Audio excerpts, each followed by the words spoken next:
January is School Board Recognition Month, so let me first start by recognizing our Board of Education members, and thank you to all of our board members for contributing to public education.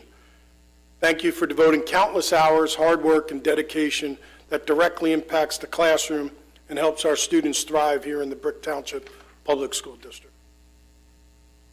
In January, the New Jersey Department of Health and our local Department of Health in Ocean County updated the isolation and quarantine protocols for COVID-19.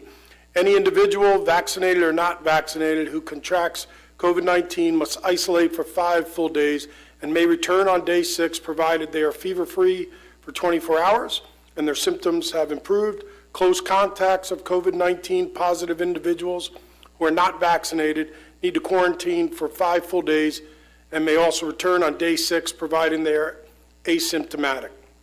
It is recommended that a close contact is tested on day 5. However, this is not required to return on day 6. And all the details regarding this new isolation and quarantine protocols, thanks to Ms. McNamara, can be found on our district website, specifically slide 18, which we've all been citing for many parents, within the Safe Road Forward plan for Brick Township Public Schools. As you know, that quarantine period has been reduced by the CDC, and we followed as soon as after the local Department of Health gave us the wherewithal to do so. As many of you are also aware, we're having a staffing shortage in many areas. We're in need of bus drivers, bus aides, substitutes, you name it. COVID and this staffing shortage has placed an increased pressure on our entire staff. Yet through all this, our staff has been truly remarkable. Due to the substitute shortage, teachers and paraprofessionals have given up their preps, that's their preparation period, and covering for each other every day. Principals have to really work early and quickly every morning to ensure class coverage, and we all continue to adjust, adapt, and overcome. I think that's like the Marine Corps motto, by the way, adapt and overcome, or something like that. Here in Brick, our staff just really roll up their sleeves and help out, and that's been what almost all of them have been doing over the last year and a half. But it shouldn't be the accepted norm. As our staff are becoming weary and we need to transition to more proactive educational practices to remediate some of the present ills, whether it's academic, an assessment-based, or behavioral-based, when we get used to utilizing much of our staffing in a reactive way, that begs the results we're getting. As I spoke about a few months ago, I think it was at the December board meeting, the mental, social, psychological, and emotional well-being of our students and staff has deteriorated during this crisis. We have improved our social emotional learning support throughout. Social emotional learning continues to be a priority for the district. Teachers, counselors, support staff, and administrators continue to help students develop their social and emotional competencies. We help students reflect, manage their emotions, develop social awareness, improve their relationship skills, and make responsible decisions.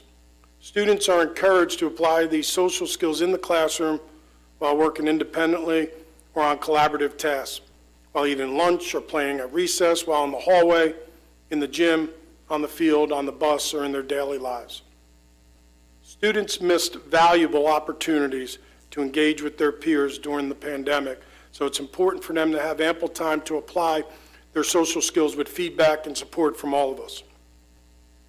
We are seeing the consequences and ramifications of remote virtual learning caused by the pandemic. A recent study by the U.S. Department of Education stated, and I quote, "Emerging evidence shows that the pandemic has negatively affected social and emotional growth and academic improvement, further widening pre-existing disparities such that existed in math and reading prior to the pandemic. This is a worrisome sign that in some grades students may be falling even further behind than pre-pandemic expectations. We now see these consequences and have started increasing our remediation through additional programming and intervention support services. Academic as well as mental health supports have been increased, and we will continue on that path so as to combat SEL deterioration and increased problematic behavior. Administration is working hard with redirecting resources, both capital and human, to address these issues. We have already increased and improved our enrichment and extended day and extended school year programs for all learners, and we were recognized for this past summer programs in both special ed and with our enrichment programs.